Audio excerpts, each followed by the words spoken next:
Attack on U.S. court foiled. Georgia courthouse shooter had explosives, assault rifle, sheriff says. A man armed with explosives and an assault rifle might have entered a North Georgia courthouse Friday if not for a deputy who was wounded in the shootout with the gunman, Forsyth County Sheriff Dwayne Piper said.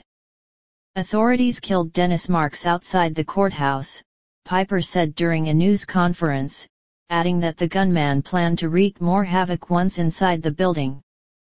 Mr. Marks's intention was to get in that front door and take hostages, he said. Authorities don't know why. A witness video shows officers, guns drawn, closing in on a silver Nissan SUV on a wide walkway in front of the courthouse. Orange smoke spews from a device near the vehicle. A shot rings out, then another. 2 more shots are fired before a 15-second torrent of gunshots. Dozens of officers then surround the vehicle, as 3 construction workers peek out from behind their backhoe at a construction site across the street. Piper said the suspect began a full frontal assault on the building by driving up, throwing out homemade spike strips to delay any police response, and trying to run over a deputy, Piper said. The deputy opened fire, and Marks returned fire through his windshield, hitting the deputy in the leg, the sheriff said. He also threw smoke bombs and gas grenades, perhaps using pepper gas during the attack, according to the sheriff. Other explosive devices and a lot of ammunition were found on him and in his vehicle, he said. Deputies, some from inside the courthouse, engaged in a roughly 90-second shootout with Marks, killing him, Piper said.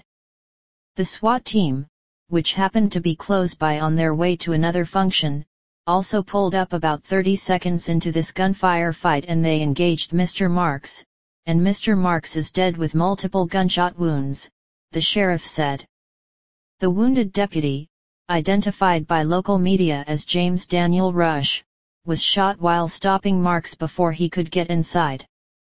The sheriff said later Friday afternoon that the deputy underwent surgery for fractures to his fibula and tibia in the lower leg, injuries he described as not life-threatening. The situation was solved with that deputy's actions, Piper said of the 30-year veteran. He had been in the courthouse for a good part of his time, and part of his duties were to sweep the outside of the courthouse, and he happened to have been out there doing that when Mr. Marks came up, the sheriff said. Marks was scheduled to attend a hearing at the Forsyth County Courthouse on Friday, where he was expected to enter a plea on a drug-related charge, a news release said. The sheriff said Marks had flex ties and water in his possession. He came prepared to stay a while, the sheriff said. We don't know who he was coming to the courthouse for, but with the flex ties and the restraining devices he had with him, we have to assume that he was there to occupy the courthouse. Marks's home in Cumming, about 35 miles northeast of downtown Atlanta, was cleared by early Friday evening, a law enforcement source said. Homemade explosives were found in his Georgia residence, but it's not clear whether those were attempted booby traps, which Piper said authorities had expected. As to Marks himself, authorities haven't offered much detail.